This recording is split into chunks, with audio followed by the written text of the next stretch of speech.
Good morning students. How are you beta? I hope you all are fine.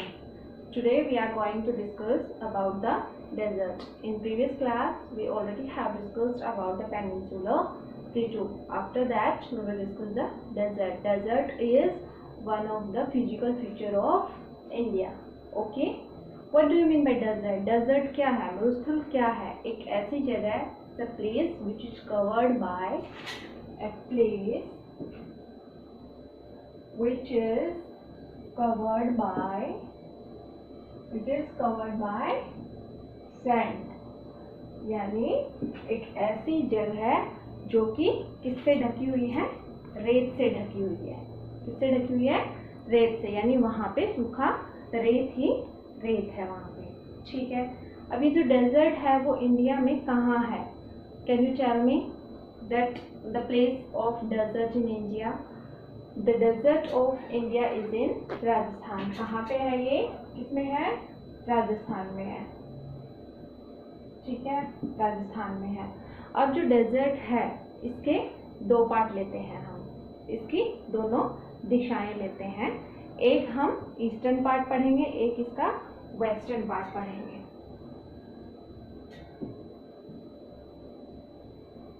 Eastern part और एक है western part. Eastern part कौन सा है? राजस्थान में जो डेजर्ट है उसको हम क्या बोलते हैं? अच्छा, जो डेजर्ट है राजस्थान में उसको हम एक नाम और भी जानते हैं. हम इसको क्या बोलते हैं? इंडियन डेजर्ट यानी थार डेजर्ट. क्या बोलते हैं? और ये कहाँ पे है? वेस्टर्न में है. क्या है? थार डेजर्ट. इसका हाँ एक नाम और है. जो डेजर्ट है इसका एक नाम और है जिसको हम बोलते हैं थार डेजर्ट. अच्छा, सबसे पहले हम पढ़ते हैं ईस्टर्न में. ईस्टर्न में क्या होता है? जो ईस्टर्न पार्ट है वो क्वाइट फर्टाइल, यानी जो पूर्वी हिस्सा है डेजर्ट का वो थोड़ा बहुत उपजाऊ है. क्यों है थोड़ा बहुत उपजाऊ? क्योंकि जो चंबल रिवर है, चंबल रिवर जो है, रिवर फ्लोज हियर. जो चंबल नदी है वो ईस्टर्न पार्ट से होकर के गुजरती है, इसलिए वहां थोड़ा बहुत पानी मिल जाता है, जिसकी वजह से यहाँ पे कुछ फसलें उगाई जाती हैं. कौन कौन सी उगाई जाती हैं? जैसे मेज है, बाजरा है, बाजरा, ज्वार. ठीक है, यानी यहाँ पे ये कुछ ऐसी फसलें हैं जो कि उगाई जाती हैं. ठीक है. फिर बारी आती है कि वेस्टर्न पार्ट में, क्योंकि वेस्टर्न पार्ट बेटा मैंने आपको बताया जिसको हम थार डेजर्ट भी बोलते हैं, ये सैंडी और रॉकी एरिया है. कैसा है? सैंडी और रॉकी एरिया है. यानी यहाँ पे ज्यादा से ज्यादा सूखी रेत और क्या मिलते हैं? चट्टानें मिलती हैं. यहाँ पे जो रेनफॉल है वो ना के बराबर है, लिटिल रेनफॉल है. जो बारिश आती है वो भी बहुत कम होती है यहाँ पे. जहाँ पे क्योंकि बारिश नहीं है तो बिना बारिश के तो पेड़ पौधे कोई भी फसल उगाना बहुत मुश्किल होता है. तो यहाँ पे एक जो मरुस्थल होता है वहाँ पे एक पेड़ होता है कैक्टस, जो कि बिना पानी के भी उग जाता है. लिटिल रेनफॉल से भी वो चीज हो सकती है जो कि यहाँ मिलती है. ठीक है. अब यहाँ पे बारिश कम होती है, इस वजह से यहाँ पे फसलें नहीं उग सकती हैं. तो इसको यहाँ पर क्या बना दी गई? कुछ वाइल्ड लाइफ सेंचुरीज बना दी गई. वाइल्ड लाइफ सेंचुरीज बना दी गई, जैसे Sariska. Sariska wild life sanctuary जो है वो कहाँ पे है? हमारी राजस्थान के वेस्टर्न पार्ट में है. ठीक है. अब समझ में आया कि डेजर्ट मतलब area which is covered by sand, मतलब ऐसा एरिया जो कि रेत से पूरा ढका हुआ है. अब ये जो डेजर्ट है इसके भी मैंने दो हिस्से बता दिए आपको, ईस्टर्न पार्ट और वेस्टर्न पार्ट. ईस्टर्न पार्ट मतलब जो थोड़ा क्वाइट फर्टाइल है, यानी थोड़ा बहुत उपजाऊ है. वहाँ क्यों है वो उपजाऊ? क्योंकि वहां से चंबल नदी जो है वो गुजरती है. दैट्स वाई ये थोड़ा बहुत फर्टाइल है. क्या क्या चीजें होती है वहाँ? मेज है, बाजरा है, ज्वार है, ऐसी चीजें वहाँ उगाई जाती हैं. ठीक है. फिर बारी आती है वेस्टर्न पार्ट की। वेस्टर्न पार्ट को हम थार डेजर्ट भी बोलते हैं, यानी इंडियन डेजर्ट जो बोलते हैं, थार डेजर्ट भी बोलते हैं। ये एरिया कैसा है, सैंडी है और रोकी है, यानी बहुत ज़्यादा रेत और पथरीली जो जगह होती है, चट्टानें जैसी होती है, वो वाली जो जगह है। लिटिल रेनफॉल, जो बारिश होती है वो बहुत ही कम होती है, इसलिए यहाँ पे क्या है, जमीन को कैसे यूज़ किया गया, वाइल्ड लाइफ सेंचुरीज जो है वो यहाँ पे बना दी गई, जिसमें से सरिस्का भी क्या है, एक वाइल्ड लाइफ सेंचुरी है, जो कि कहाँ है, राजस्थान में है।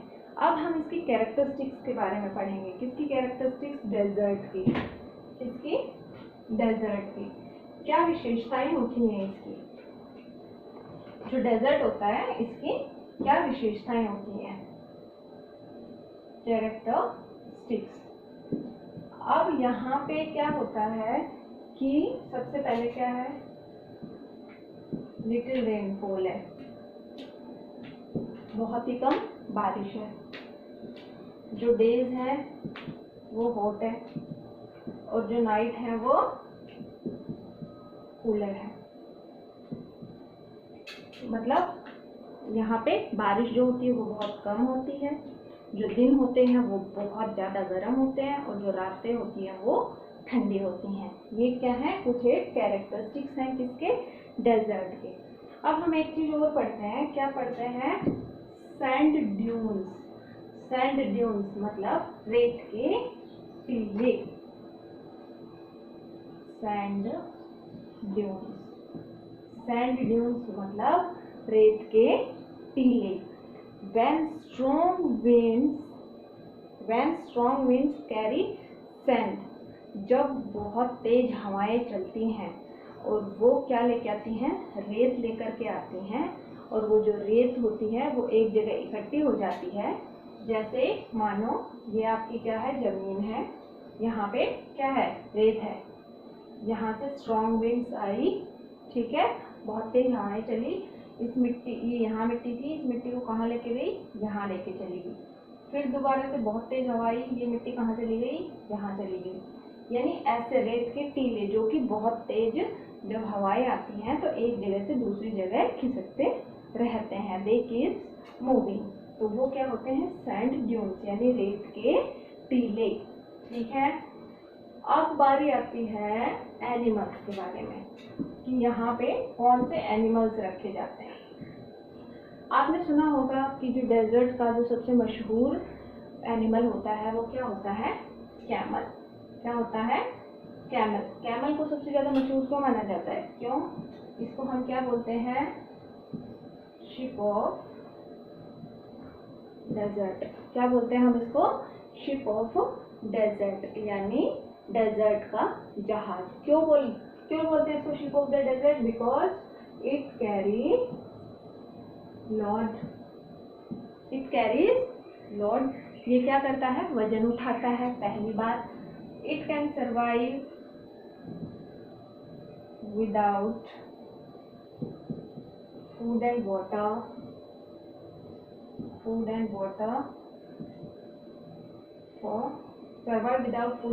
for several days। ये बिना खाने और पानी के भी बहुत दिन तक जीवित रह सकता है, यानी इसको अगर खाना और पानी नहीं भी मिले तो भी ये कई दिन तक जिंदा रह सकता है। क्यों, क्योंकि जो कैमल होता है उसका जो हम्प होता है वो, उस हम्प में कैमल बहुत ज़्यादा पानी स्टोर कर सकता है, जिसकी वजह से कि उसको जैसे ही प्यास लगती है वो वहीं से उस चीज़ को कंज्यूम कर लेता है। ठीक है, इस वजह से क्या दूसरी बात इसकी एक चीज़ और होता है, इसके जो पैर होते हैं वो कैसे होते हैं, पैडेड फीट होते हैं। ठीक है, जो कैमल होता है उसके जो फीट होते हैं, पैर होते हैं, वो पैडेड होते हैं, जिसकी हेल्प से वो सैंड पे वॉक करने में सबसे आसान हो जाता है उसके लिए। ठीक है, मूव करने में हेल्पफुल होते हैं उसके। गॉट इट बेटा, now that's all for today.